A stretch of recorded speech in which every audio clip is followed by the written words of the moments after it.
I've lived in Los Angeles since 1984. There is a lot of good here, but in 1992, all of the good that was here seemed to dissolve like salt in rain. 1992, I was living in what they call the Miracle Mile district of California, or Los Angeles, which is adjacent to the La Brea Tar Pits and the Los Angeles County Museum of Art. I had a wonderful, wonderful dog who was a stray, and she was a mix of Cocker Spaniel and Golden Retriever. And I named her Girlfriend because she was always a constant companion. In 1992, LA was literally tossed upside down by the verdict acquitting several Los Angeles PD, Los Angeles Police Department members who savagely beat a young black man repeatedly. It was caught on film. The police officers went to trial. They were ultimately acquitted by a jury in Simi Valley, which is north of Los Angeles. From the moment that the verdict was announced, the city erupted.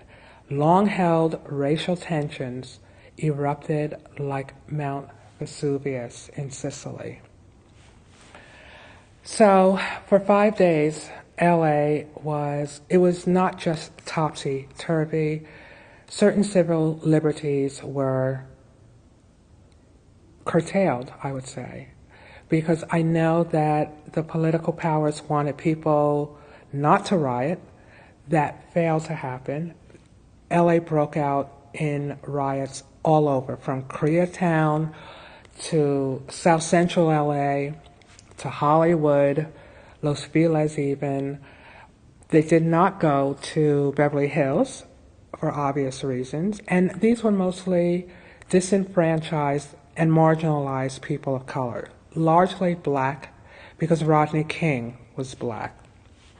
So the city instituted a curfew, which meant everybody had to be in their homes by, I believe it was 7 o'clock p.m. And that posed a problem for me because I had a dog who was not trained to pee on pee pads. Our last walk of the evening normally happened at around 9 p.m. And then I go to bed, she go to bed. What happened was one Saturday night, I was trying to figure out how to walk this dog without getting caught by the police and stopped. And there was that danger because we had many police patrols. We had National Guard in various sections of the city trying to bring order to chaos. For the most part, they were successful, but you never knew when a pocket of violence would just erupt out of nowhere. So my dog, Girlfriend, and I decided that, or I decided rather, not she, that I was going to practice in support of the many black people who have been,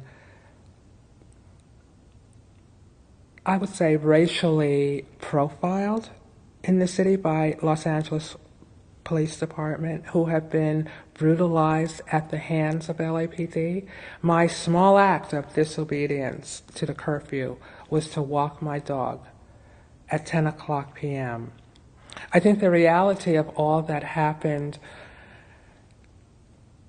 really touched my deepest spirit is when I wanted to go grocery shopping at my local Rouse supermarket.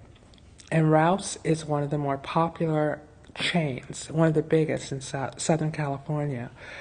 And to find that it was burnt, that it was closed, burnt, but the real kicker was seeing armed National Guardsmen guarding it against looting.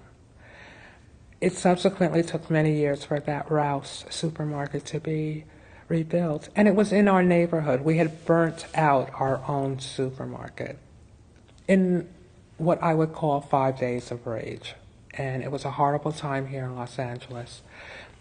But I learned really what it meant to have one's freedom taken away.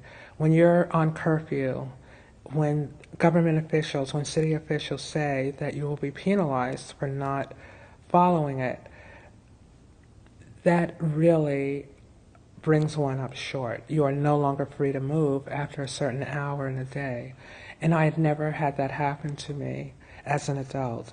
So it was a terrible and albeit new experience for me.